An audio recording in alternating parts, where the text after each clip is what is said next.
Madame Thatcher n'avait pas de mots assez durs pour l'Europe. Elle n'a jamais voulu en sortir. Monsieur Cameron, qui a voulu jouer pour des raisons de politique intérieure avec le référendum, restera dans l'histoire comme celui qui a fait sortir la Grande-Bretagne. Donc il y avait une femme d'État, Madame Thatcher, et aujourd'hui un démagogue, Monsieur Cameron. Pour être au pouvoir, il faut être démagogue. Alors Madame Thatcher est la démonstration qu'on peut être au pouvoir sans être démagogue. Sans être démagogue, oui. Voilà. On pourrait prendre l'exemple du général de Gaulle aussi, qui était très critique sur l'Europe, mais qui a tout fait pour que la France reste dans l'Europe. Et quand il est arrivé en 58, tout le monde pensait qu'on allait quitter le marché commun, et pas du tout. Donc c'est ça la différence entre les hommes d'État et les démagogues. Et heureusement, il y a encore des hommes d'État. Ou des femmes d'État. Avec aussi un électoralisme qui parfois insupporte le citoyen. Oui, mais justement, bien sûr, mais ce qu'il faut simplement souhaiter, c'est que le citoyen puisse discerner la différence entre l'électoralisme et les gens qui proposent des vraies solutions de redressement. C'est tout l'enjeu de l'élection présidentielle de 2017. Alors, je vais vous en parler. Est-ce qu'il y aura un redressement ou est-ce qu'on va continuer à faire ce qu'on a toujours fait depuis 30 ans? Oui, ça va mieux ou pas? Ça va mieux. Qu'est-ce qui va mieux? La France. Qu'est-ce qui va mieux? Ça va mieux ou pas? Quand même, regardez la croissance. La croissance est faible, l'Union européenne est en train de se défaire, la situation internationale est quand même pas extrêmement brillante, vous en conviendrez avec moi. Non, franchement, dire que ça va mieux, c'est du court-termisme. La question, c'est de savoir, est-ce que dans 50 ans, il y aura toujours une France qui sera une grande puissance avec un rayonnement international et qui sera rassemblée, c'est-à-dire qui ne sera pas une juxtaposition de communautés. C'est une question qui demeure aujourd'hui et qui est une question brûlante. Donc regardez l'avenir. L'avenir pour votre parti, les Républicains, c'est cette présidentielle et cette primaire. Le projet du parti a été présenté samedi. Est-ce qu'il vous engage? Pas du tout. Pas du tout, c'est un projet, je l'ai dit d'ailleurs à la tribune du Conseil national samedi. Pas du tout. C'est un projet qui est intéressant, il est normal qu'un parti ait son projet, mais dans la constitution de la Ve République, le président de la République n'est pas l'otage des partis. Donc celui qui se présente devant le peuple, il se présente devant le peuple avec son projet. Et les Français choisiront le projet qu'ils souhaiteront choisir. Alors certains s'inspireront de ce projet, d'autres pas.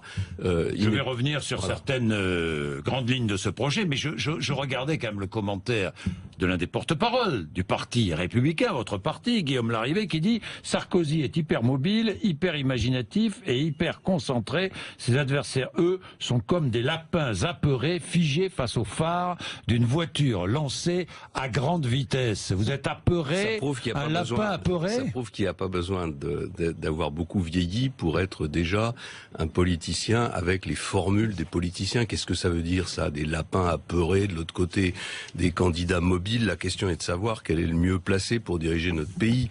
Toutes ces images sont des images ridicules qui donnent une très très mauvaise impression de la vie politique. Oui. Alors on va regarder ce que propose le projet du parti et ce qui vous distingue de ce projet. Baisse de 100 milliards d'euros de dépenses publiques. Ça, vous êtes d'accord? Il faut baisser la dépense publique. Je ne vois pas dans le projet où est-ce qu'on les baisse. C'est ça ma comment? difficulté. Oui, moi je vous pose la question. Moi je sais comment on les baisse. Ce que je propose, parce que je pense que pour baisser la dépense publique, je reconnais que c'est assez difficile ce que je propose, mais il n'y a pas d'autre solution. Il faut diminuer les emplois publics. Aujourd'hui, on a le record du monde d'emplois publics. Donc il faut diminuer les emplois publics. Pour diminuer les emplois publics, il faut augmenter un peu le temps de travail des 3 fonctions publiques. Or, aucun des autres candidats n'ose faire cette proposition parce qu'évidemment, elle n'est pas populaire. Mais comment croire qu'on va réussir à réduire la dépense publique, à réduire les déficits, en laissant les 3 fonctions publiques à 35 ou à 32 heures. Vous savez, moi je suis pas un économiste très sophistiqué. Je pense que pour redresser le pays, il y a que 2 choses possibles. Il faut travailler un tout petit peu plus et il faut dépenser un petit peu moins. Et il faut répartir un peu mieux les richesses. Bien sûr.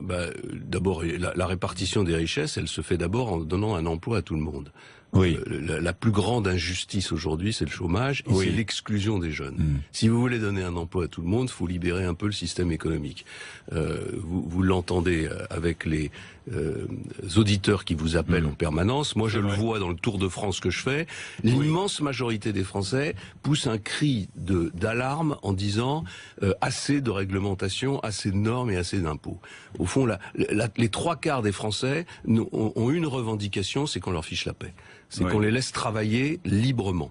Et ça suppose qu'on change de logique, qu'au lieu de vouloir tout réglementer, on cherche au contraire à faire confiance, à fixer des objectifs, à laisser de la liberté aux professionnels. Oui, très bien, mais comment créer dans ce pays ce que vous appelez le dialogue social? Je dis vous, la classe politique. Je vais prendre un exemple très politiques. simple. Pour créer du dialogue social, d'abord, il faut casser un système qui est un système institutionnel. C'est-à-dire, au lieu d'avoir des professionnels syndicaux du dialogue social qui parlent avec des professionnels patronaux du dialogue social, le tout arbitré par des professionnels politiques, il faudrait laisser dans les entreprises le dialogue social s'instaurer librement. C'est d'ailleurs ce que voulait faire la loi de Madame El Khomri, qui malheureusement s'en éloigne de plus en plus, puisque dans la dernière mouture, on a supprimé beaucoup de dialogue dans l'entreprise pour le remettre au niveau des branches.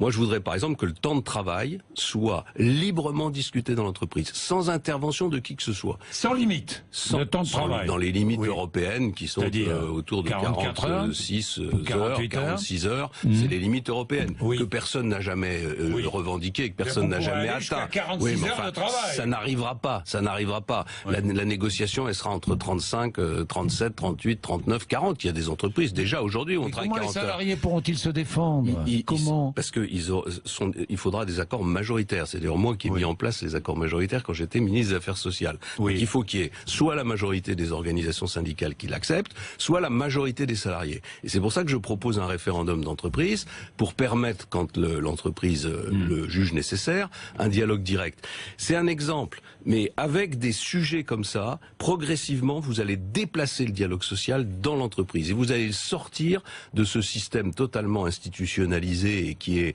congelé de dialogue social dans les branches et surtout au niveau interprofessionnel.